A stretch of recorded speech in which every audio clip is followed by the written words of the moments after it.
Hindi, ihuli natin yung good news. Ito, puntahan muna natin to. So, yung susunod nating topic, kung saan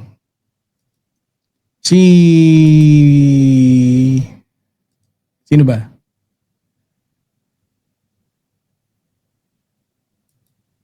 Hindi eh.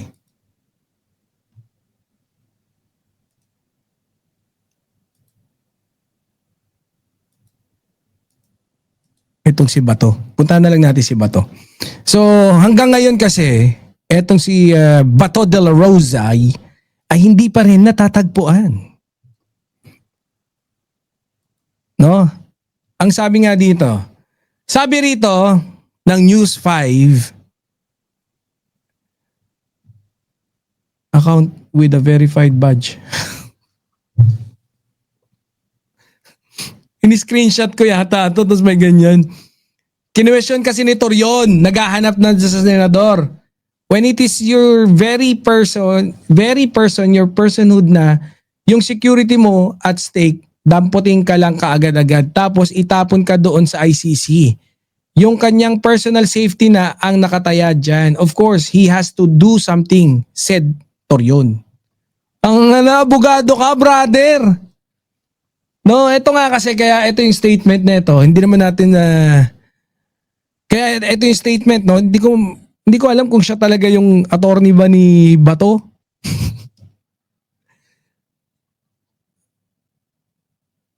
Pero malamang tinanong siya eh. Oh. Yung kaniyang personal safety na ang nakataya dyan, of course, he has to do something, said Torion. At yun nga, yung something, yung nagtago. Nauna nang nanandigan sa ombudsman si Boying Rimulya na may arrest warrant na umano ang International Criminal Court, ICC, para kay Senator Bato. Yun ang sa pagkakasabi. Sabi nito, mayroon ngang senador dyan, sabi ni Torion eh, na noong November pa, hindi pumapasok, hindi sila binabantay. Walang yan, puros mga tanga. Ang sarap naman ng topic sa Biran page. Walang yaw. Isa ring tanga to si Attorney Torion eh. Walang yaka oh. Hindi ka nahihiya sa mga pinagsasabi mo? Para lang dapat pag mali, wag nang depensahan. Pinakamaganda nga niya, inanyayahan mo na magpakita. No? Etong si Senator Bato de la Rosa. Asan yung ano natin? Oh, ito kasi sabi dyan eh. Ito naman yung opinion dyan ni Attorney Jesus Falsis. Sabi niya rito, buntis versus Bato. Kasi nga ang pinatutungkulan na Bato na hindi, ni Torion na hindi pumapasok, hindi ko nga alam kung bobo ba to si Torion o ano eh.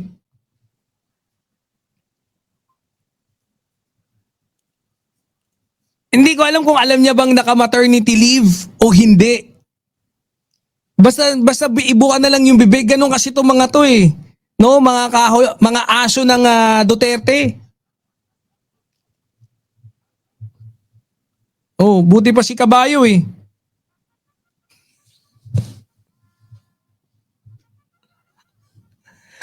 In the long run, Atty. Randolph Libayan ang paborito ni nagte-take over na sa kanan at si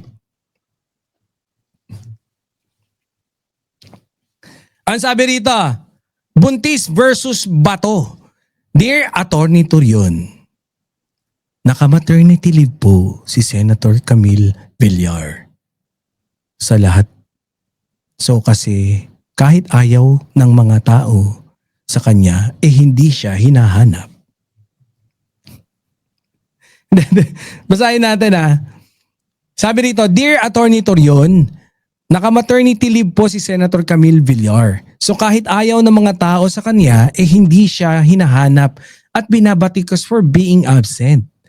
FYI, maternity leave covers even after delivery of the child. Bakit hindi mo alam, sir? Kakabuntis lang versus nagtatago from potential warrant of arrest. Ang layo naman ng comparison mo, attorney. Torion. Try again. Tapos walang ya kasi kayo eh. No? Oh. Labas mo na lang si Senator Bato dahil kailangan na ni Tatay Digong ng kasama at katungitan sa dahig. Magpapasko, kawawa naman siya. Yun nga eh. Imbis na palabasin nyo, imbis na asikasuhin nyo na lumantad, putya kung ano-ano pinaggagawa nyo. O ikaw rin naman kasi Bato, huwag ka nang ipakita mo yung tapang mo. Tapos kami naman sisigaw, yan ang Marines! Kahit di ka Marines yan ang Marines! Marines! Woo! Marines! Di ba ganon? Wala sa hulog to si Kalbo. Atapang atao. Aputol akamay, hindi atakbo. Aputol a ulo, hindi atakbo. Abigay awaran to baresh. Hindi atakbo. Atago atulin. Walang yao. Anak ng teteng. Pero sana alam mo kung talagang naawa. Yun nga marami naghihikayat Bato, no? Sana talagang magsakripisyo ka na. Magpakahuli ka na tapos pumunta ka ng dahig, sabihin mo, walang kinalaman si Digong. Ako lahat ang may pakana. Pucha, absuelto lahat. Pucha, malamang bayani ka.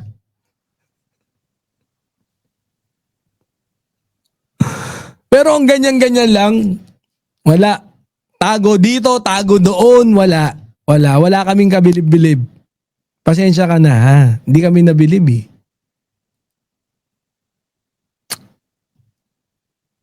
Hindi kami mabibilib sa ganyan. Kung nagtatago-tago ka lang, tas hindi kami nabibilib sa'yo. Sana, lumabas ka na, no? Para at least mabawasan na yung Duterte Black. Para next focus na kami. Focus naman kami kay Bongo naman. Bongo, hello! How are you? Are you okay? Next ka na.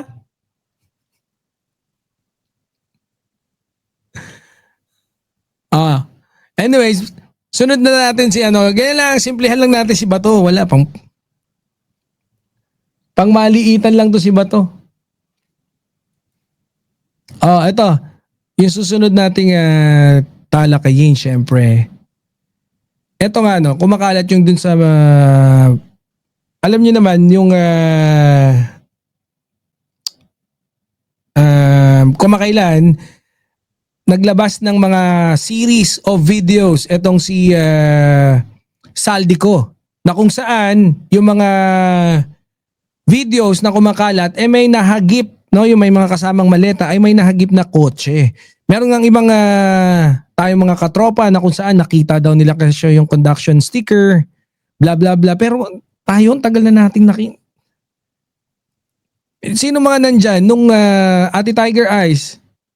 Yung sinita natin, di ba sinabi natin kay Attorney Jesus Falsis nung interview, I think it was November, early November.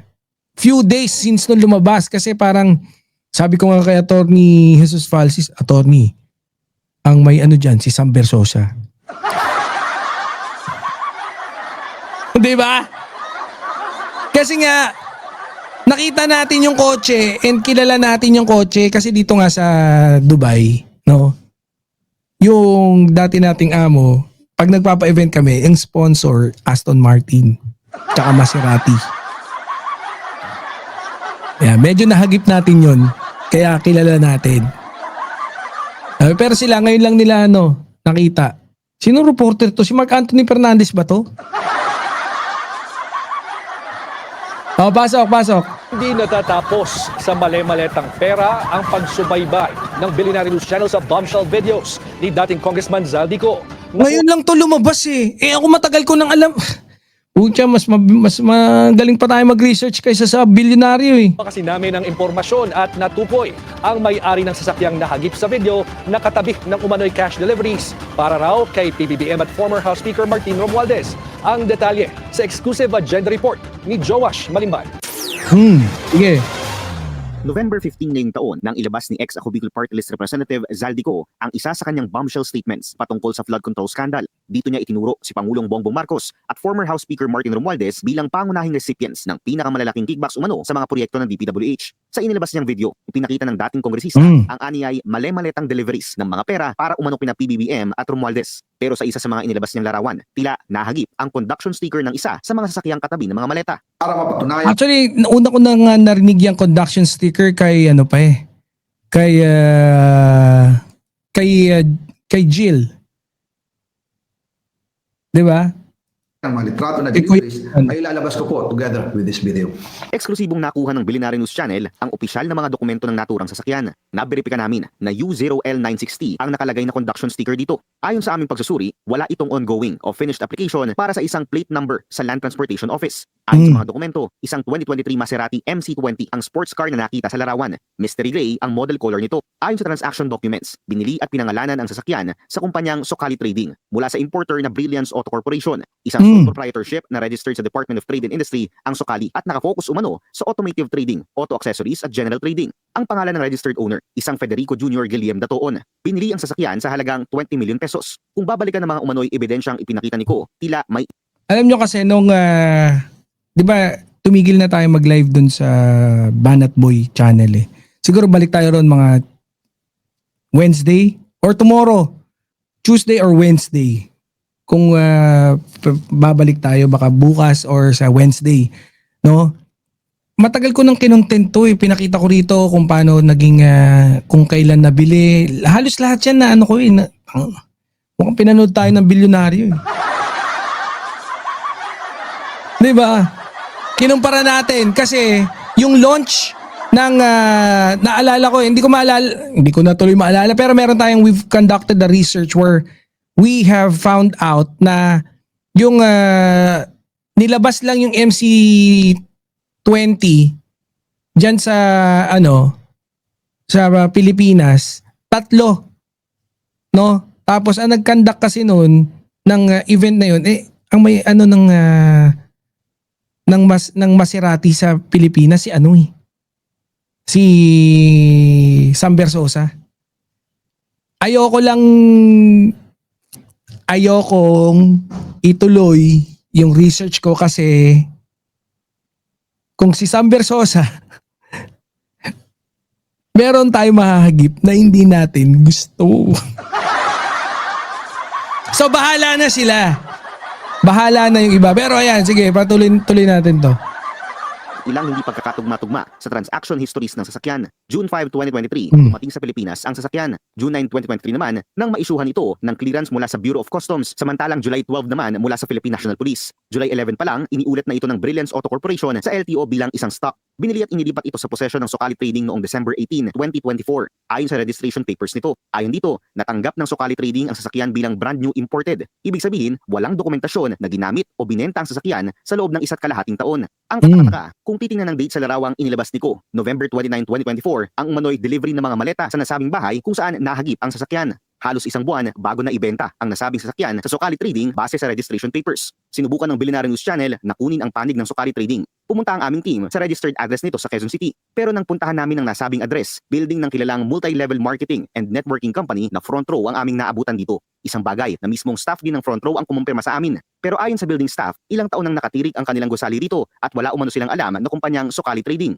Matatandaan ang bilyonaryong si Sam Versosa ang isa sa co-founders ng Front Row at siya rin ang presidente ng Modena Motorsports Incorporated, ang tanging authorized Maserati distributor sa buong bansa. Sinubukan ng Billionaire News Channel na kunin ang panig ni Versosa pero hindi ito tumugon sa aming mensahe. Sinisikapan ng Billionaire News Channel na kunin ang panig ng DTI para malaman ang impormasyon sa nasabing kumpanya, lalo na't nakakuha ang BNC ng isa pang dokumento nagpapakita ng iba pang transactions ng Socali Trading at Brilliance Auto Corporation.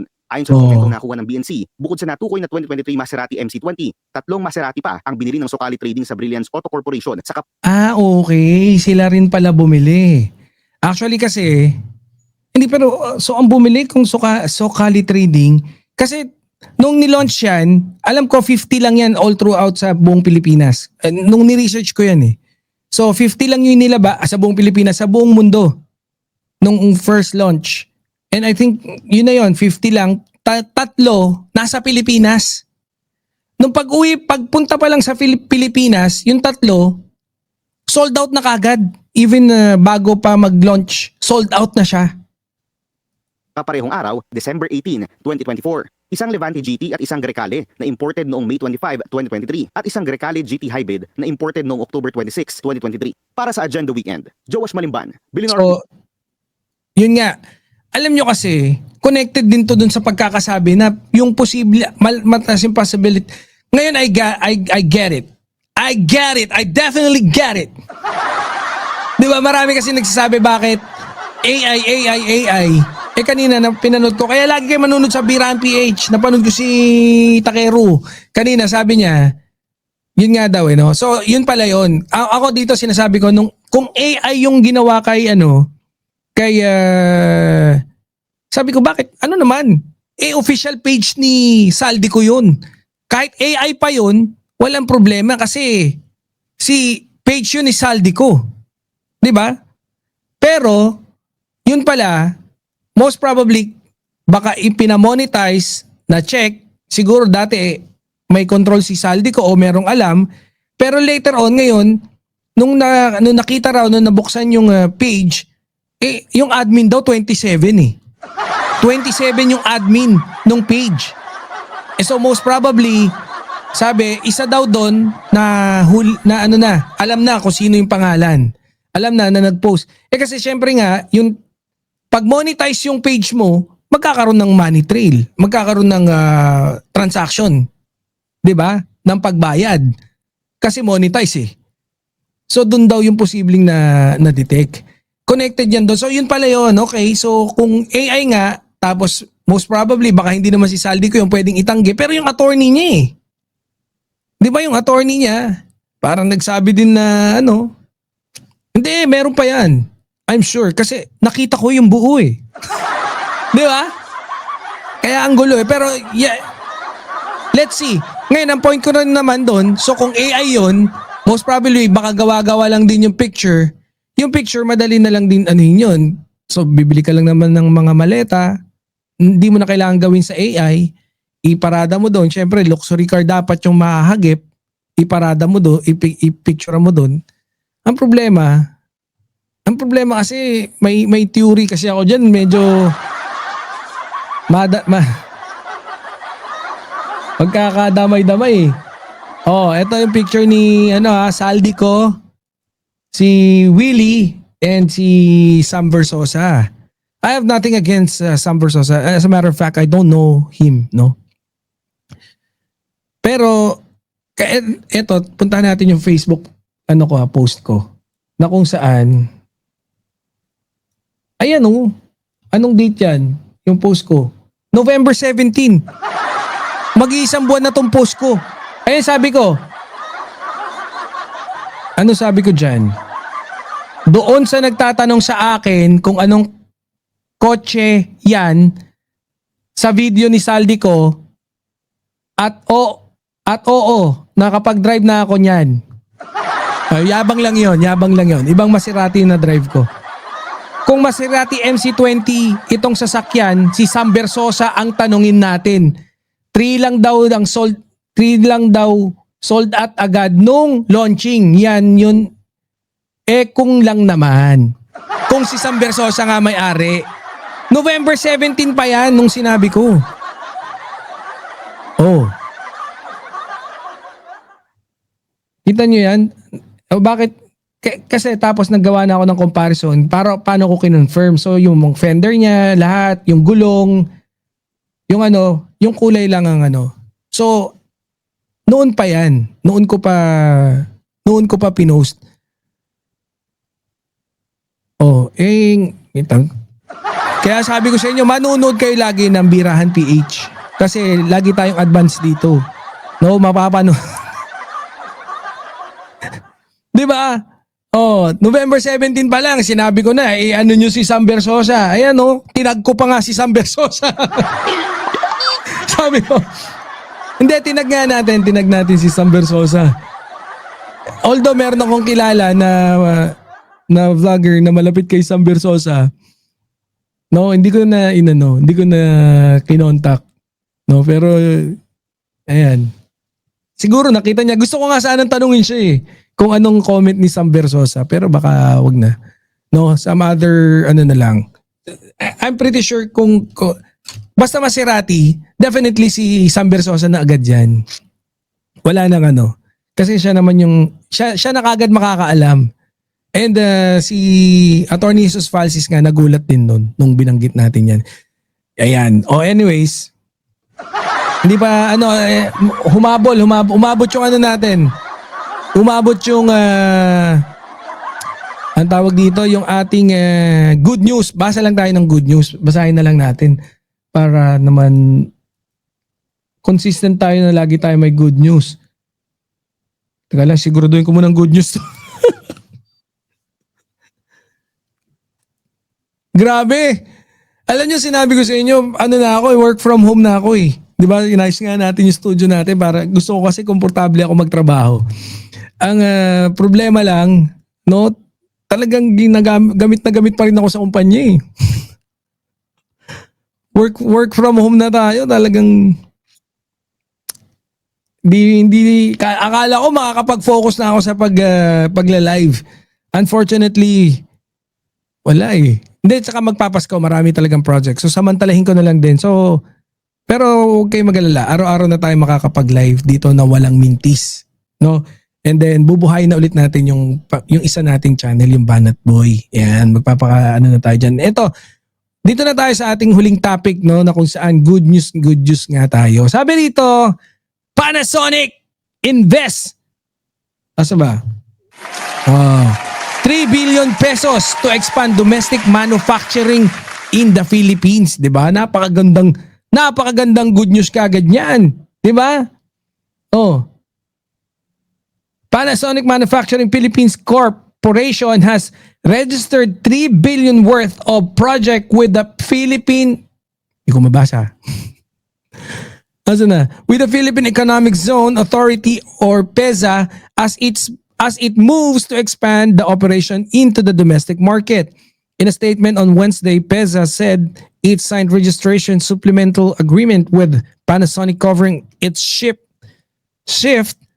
from a purely export-oriented operation to a hybrid setup. This latest expansion underscores Panasonic's continued trust in the Philippines and in PEZA's investors-friendly policies, the agency said.